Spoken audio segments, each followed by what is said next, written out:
from the headquarters of Telesur English in Quito, Ecuador. I'm Carla Gonzalez, and this is From the South.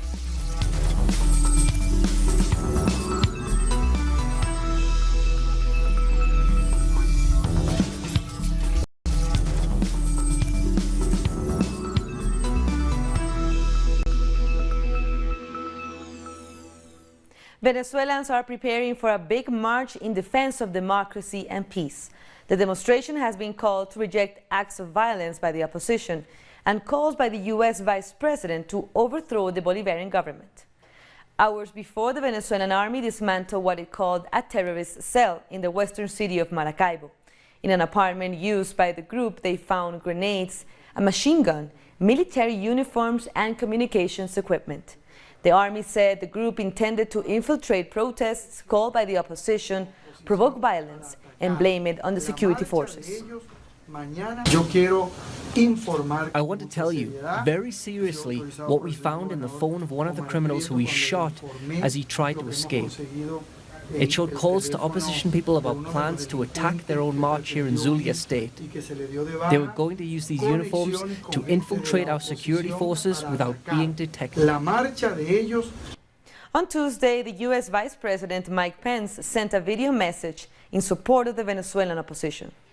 To all the good people of Venezuela, estamos con ustedes. We are with you. We stand with you. And we will stay with you until democracy is restored and you reclaim your birthright of libertad. Muchas gracias. Following that message from Pence, President Nicolás Maduro said diplomatic relations with the United States would be reassessed. Speaking to supporters in Caracas, Maduro condemned the repeated interference in his country. I have decided and given the order to the Chancellor of the Republic that we will revise in totality our relations with the United States of America, and in the coming hours we will take political and diplomatic decisions in defense of our sovereignty, in defense of our constitution, and in defense of Venezuelan democracy. On Tuesday, Venezuela's Vice President Delcy Rodriguez also criticized Pence, saying he was openly calling for a coup d'etat. Because Mr. Pence doesn't have a job, now he wants to come and run Venezuela, handing out instructions on what should happen in Venezuela tomorrow, openly calling for a coup d'etat in Venezuela. I will say it like the Venezuelan people would say it to you. Yankee, go home. We're not going to allow you to intrude on issues of the country of Bolívar and the country of Hugo Chávez. Among those responding to Pence's statements is political analyst Atilio Borón. Here's what he had to say. It has just been heard that Mike Pence is urging the Venezuelan people to take to the streets against President Nicolás Maduro. Not only that, to protest and to overthrow the government. He says he supports Venezuelans in their wish for freedom and democracy. What I want to say is that Mike Pence is a fake that has never been worried about freedom or democracy for any country. He is an ultra-conservative politician, and he is to the right of Trump. And what really matters to him, to Trump, and to any coup plotter in the U.S. and his partners in the Venezuelan opposition is simply to take Venezuelans' wealth, especially oil, gold, and coltan. That's the only thing they care about. Therefore, I reject Pence's statements and call for all of us to be on guard, so that imperialism and the right do not win in the streets of Venezuela. As Commander Chavez used to say, knee on land and prepare to fight. And today, January 23rd, is a very important date in Venezuela. It marks the popular rebellion that overthrew dictator Marcos Pérez Jiménez in 1958. This inspired the Bolivarian Revolution, which continues until today. In this Caracas neighborhood, they celebrate January 23rd as a people's milestone and as the foundation of the current Bolivarian Revolution. Here in the community center, they bake bread for local residents, transmit radio broadcasts, and it also functions as a textile factory. January 23rd has a real and concrete sense. We're creating a totally distinct system, a collective self-government with community values, and in our area, we're really pushing for these kinds of activities. The situation that Venezuelans live in has its origin in January 23rd. The 23rd of January is something that a lot of people would like to forget. The reason being is that it was a huge popular rebellion. Even though the right has been trying to redefine the date for some time, they haven't been able to do so. Those who really have a democratic deficit are the opposition. I wish there was an opposition that truly complied with the Constitution and the law. What they have been doing is what they can be called a continuous coup. Right now, there's freedom of the press. There are political parties that even call for foreign intervention, and nothing happens to them, nor their leaders. There is nearly total political freedom and a state of citizen participation. As well as being remembered as a date that provoked dictator Marcos Pérez to flee, it also was led to 40 years of pacts between the elites and a political duopoly, which was broken by Hugo Chávez's arrival to power in 1998. It was a dictatorship that dissolved the majority parties. Amongst others, it dissolved the Communist Party, and its leaders were jailed, persecuted, and exterminated. Many of them were murdered. This January 23rd, the opposition aims to try and take on Chavismo. Once again, the people will be out on the streets. On January 23rd, we will once again be neutralizing those shameful sectors of society through direct actions that today are actions of peace. The people's response is necessary. It's that which will be given by the government of President Nicolas Maduro, of the People's Patriotic Parties. We've learned something, and that is that when the people take to the streets, fascism won't succeed. Once again on this date, the interest of the elites will come up about the weight of the people. Hundreds of Venezuelans in Ecuador will be heading home today. Late on Tuesday, buses left the Ecuadorian city of Ibarra. That's where Venezuelan migrants were attacked at the weekend following a gruesome femicide. 3 flights are scheduled to leave for Venezuela in the coming hours to facilitate the return of migrants facing the recent rise in xenophobia and discrimination.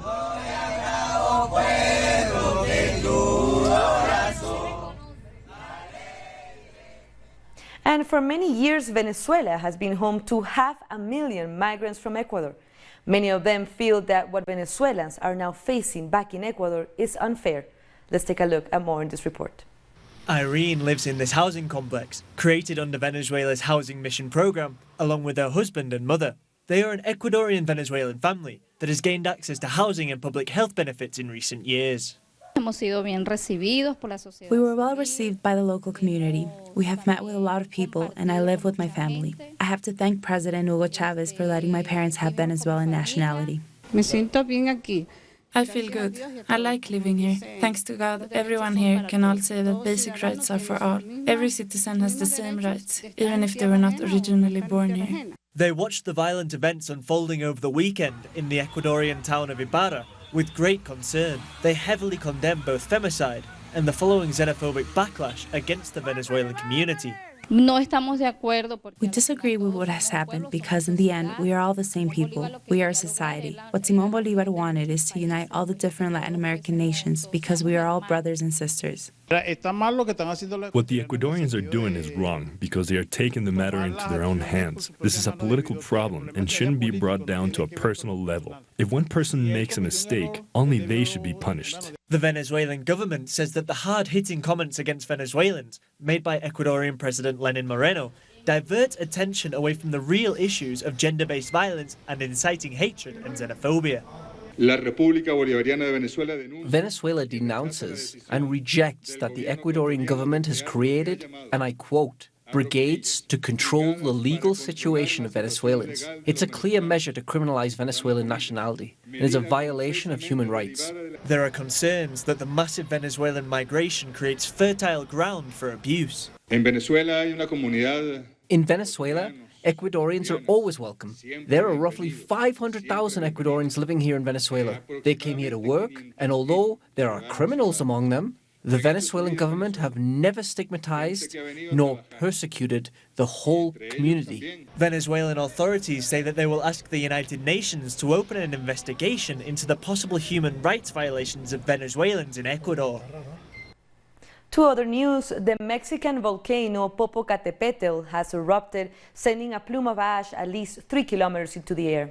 Authorities have asked people to stay away from the volcano. The explosion could be heard in the city of Puebla, 43 kilometers away. Popocatépetl means smoking mountain in the language of the Aztec Empire. It is one of the most active volcanoes in Mexico. More stories coming up. We'll be back.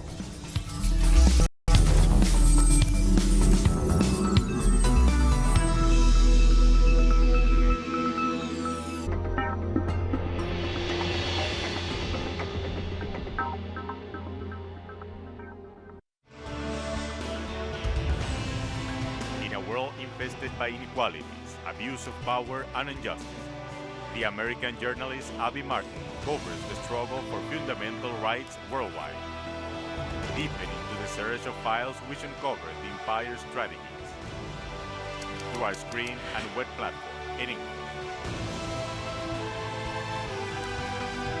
The Empire Files with Abby Martin. Tuesday, only on Telesur.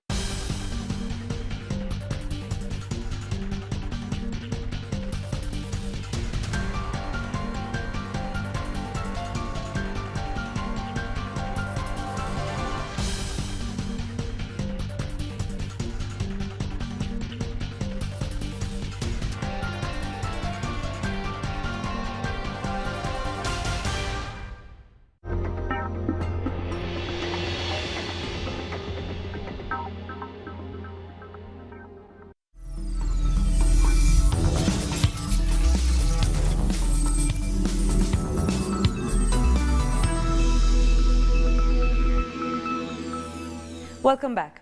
St. Lucia's main opposition Labour Party says it does not support the government's decision to vote against Venezuela at the OAS last week. Our correspondent Alison Kentish has the details. After St. Lucia voted to not recognize the legitimacy of Nicolas Maduro's second term as president, the main opposition party's representative Ernest Hilaire says sovereignty should be upheld and St. Lucia should have taken a firm stance in support of Venezuela. If we're going to become a pawn for other countries that will just use us, and they've done it in the past, and I give the case of Cuba, they've done it in the past. But at some point in time in history, you need to stand up and say, this is what I stand for. And you may be unhappy with me, but I will not join you on that journey. This is the St. Lucia Youth Orchestra, one of the many projects set up with the help of Venezuela.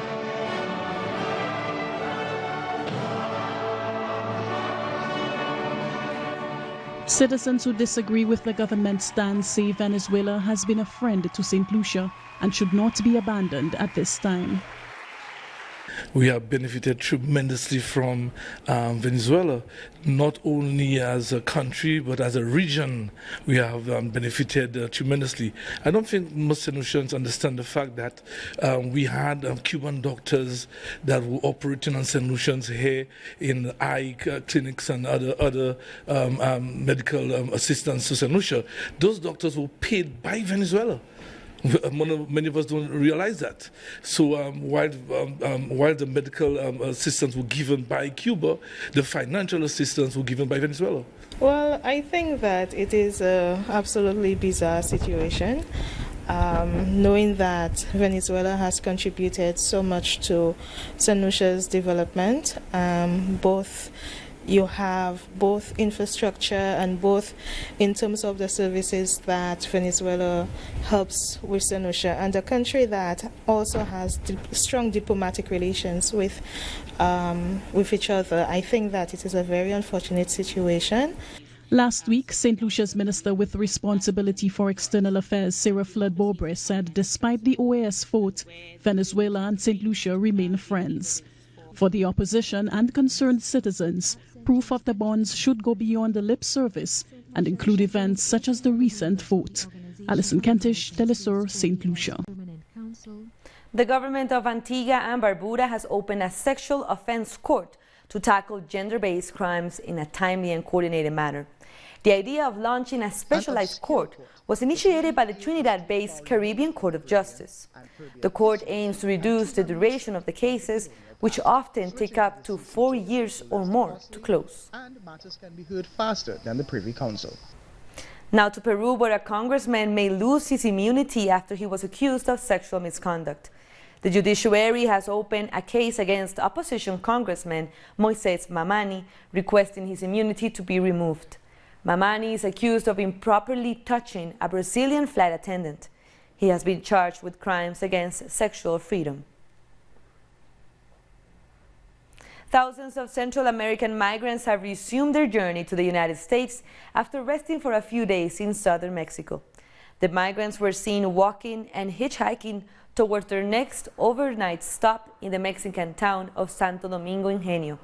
Many migrants say they are considering not entering the U.S. from Tijuana, since some members of the caravan that arrived in October are still waiting for their asylum requests to be processed. No, they're not telling us anything and they're not helping us either. Right now we're receiving food here from the church,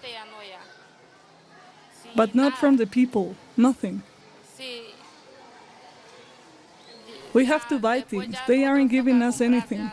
Mexican President Andrés Manuel López Obrador says the ongoing fuel thefts have started in areas with high poverty rates. Where there is more need, where there are more social problems, the disintegration of families, and where a young person gets paid about 4,000 or 5,000 pesos, there take risk because there is a lot of need and poverty in the country. The Financial Intelligence Department of the Prosecutor's Office has handed over all the files related to the theft of fuel. Massive protests continue in Honduras against President Juan Orlando Hernández. Our correspondent in Tegucigalpa, Hilda Silvestrucci, has more. Demonstrations against the government of Juan Orlando Hernández continue here in the country. Opposition members from the Acción Ciudadana contra la Dictadura movement arrived to the Attorney General's office to demand an investigation of President Hernández for corruption and alleged connection with the organized crime. This demand comes after the president's brother was detained by the U.S. judicial system, accused of the same crimes. The Liberal Party has called for new demonstrations on January 27th, the day that marks 1 year since the elections of 2017. Hilda Silvestrucci from Tegucigalpa. Now we move to Africa. Nigeria's government wants the country's top judge to be suspended pending the outcome of his fiercely disputed trial on corruption charges. Chief Justice Walter Onogen went on trial last week and is facing 6 charges for allegedly not declaring foreign bank accounts. This follows a decision by the country's president to embark on a high-profile anti-corruption campaign after taking office in 2015. The Zimbabwean finance minister says that the country is determined to fix the economy after 20 years of decay. The minister is attending the Davos World Economic Forum in place of the country's president, who could not attend due to pressing issues back home. He said the country remains open for business. Our message here in Davos really is an international one. It's one to the international community to say, look, Zimbabwe is open for business. It is also open for dialogue. Zimbabwe is looking for investors. Investors are most welcome. We are doing everything we can to improve the environment for doing business. Our correspondent Matuba Matlaje brings us the latest. Political tensions are simmering in Zimbabwe, with President Emmerson Mnangagwa unable to attend the World Economic Forum held in Davos. Now, at that same economic forum, President Cyril Ramaphosa of South Africa is asking for the lifting of sanctions against Zimbabwe so that the country can get out of its current economic crisis.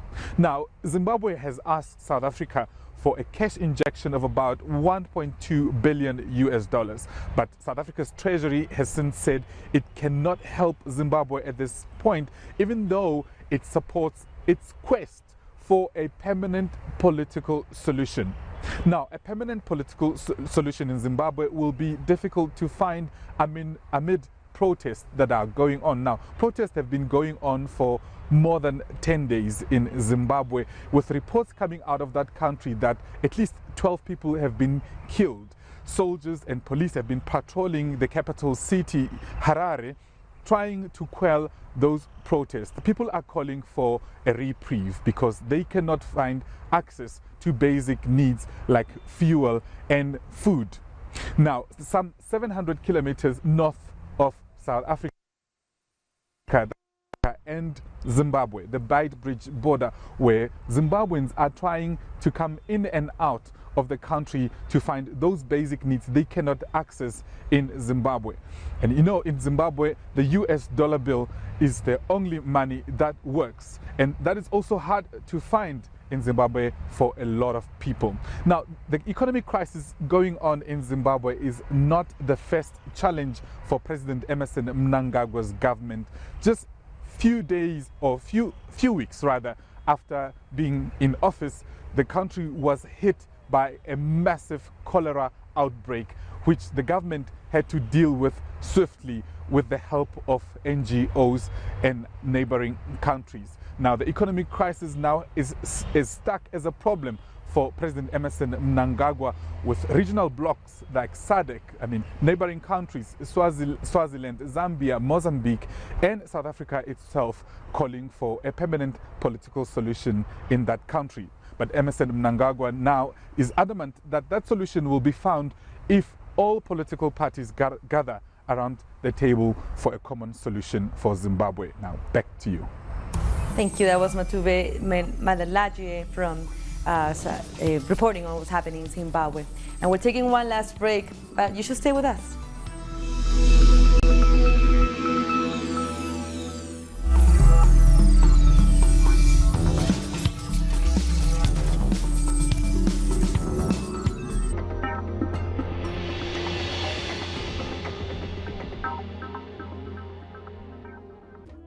An occasion to enjoy the cultural diversity that defines our South American essence.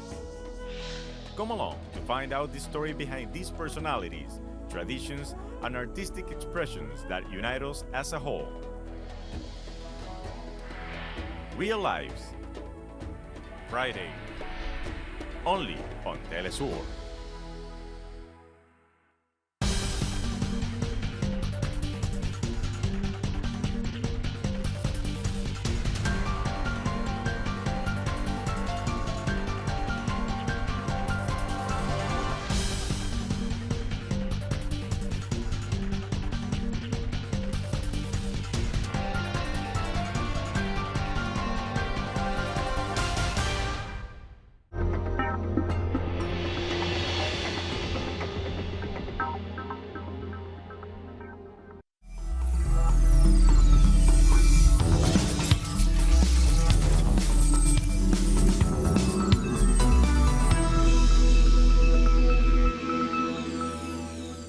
Welcome back. The Syrian Arab news agency reported on Tuesday that a car bomb explosion in the coastal city of Latakia has killed 1 and wounded at least 14. Footage shows civilians and security forces standing around what appears to be the remains of a burned-out car. According to the site, police tried to stop the vehicle, but the driver tried to escape, and then he blew up the car and also died in the explosion. At the same time, Israel continues its attacks against Syria. The latest airstrike by Israeli forces targeting the Damascus airport killed at least 4 Syrian soldiers.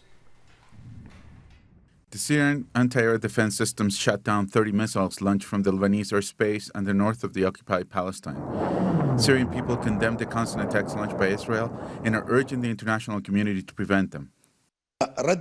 The Syrian Arab Army has given a firm response to the Israeli aggression, so we are even more confident about our army's capacity to fight our enemies. We are not surprised by the silence of the international community. It keeps silent despite the massacres in Yemen, the crimes in Africa, the killings in Libya, the political chaos in Lebanon, and the situation in Iraq. So we strongly condemn this silence, and we reaffirm that we do not trust the international community. Damascus and Tehran reject the reasons Israel has given to justify its bombing of alleged military sites in Iran and Syria.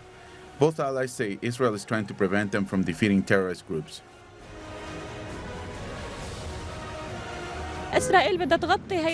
Israel wants to cover up its defeat with these attacks it launches with the false excuse of bombing Iranian military posts. They are lying. Their attacks are going against the Syrian land. Iran does not want to transform Syria into a battlefield against Israel. Our only goal is to help the Syrian army against terrorism. Damascus is back to normal after a night of airstrikes by enemy forces. It's also business as usual after 8 years of war fueled by terrorist groups. The Syrian people say they will not surrender.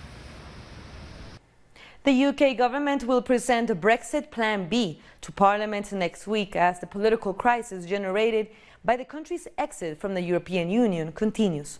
Pablo Navarrete, our correspondent, brings us more details from London. The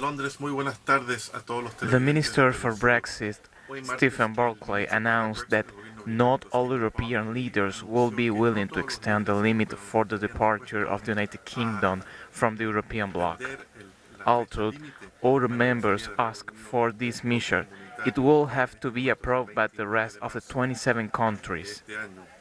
The British government is currently experiencing a deep political crisis because of the Brexit. Last week, the proposal was forcibly defeated. In despite of everything, yesterday it was announced the existence of a Plan B. There is currently a political paralysis, and both political parties are shared opinions. That was Pablo Navarrete from the UK. And Telesur also spoke with Labour MP Chris Williamson on Theresa May's attempts at negotiating this Brexit deal. Well, Theresa May's made a complete mess of this whole Brexit negotiation. I mean, her original plan was voted down by the biggest ever margin in parliamentary history here, and she came back yesterday into the House of Commons with virtually the same proposal. It seems that she's learned no lessons at all, and you know, in many ways, a lot of people are suspicious that she's simply trying to run down the clock to either force her deal through or to get a no-deal Brexit. Either way, it's been a complete disaster from the government's point of view in terms of negotiating a deal which is in the interest of the British people. And for our last story, the star of the Mexican movie Roma says stereotypes are being broken with her Best Actress Oscar nomination. 25-year-old Yalitza Aparicio, who had never acted professionally before, is the first indigenous woman to be nominated for the award. She says she hopes to serve as an inspiration for other actors pursuing their dreams. It was a drastic change because sincerely it was something I never thought would be possible. You are used to seeing people on the screen who don't look like you, even reaching the point where you consider this does not belong to you. Also, through society, you start adopting ideas that there are certain stereotypes or certain things that determine you to do things that are already established. And with that, we come to the end of this news brief, but you can find these and many other stories on our website at telesurenglish.net. And we're also on social media, so go ahead and follow us. For Telesur English, I'm Carla Gonzalez. Thank you for watching.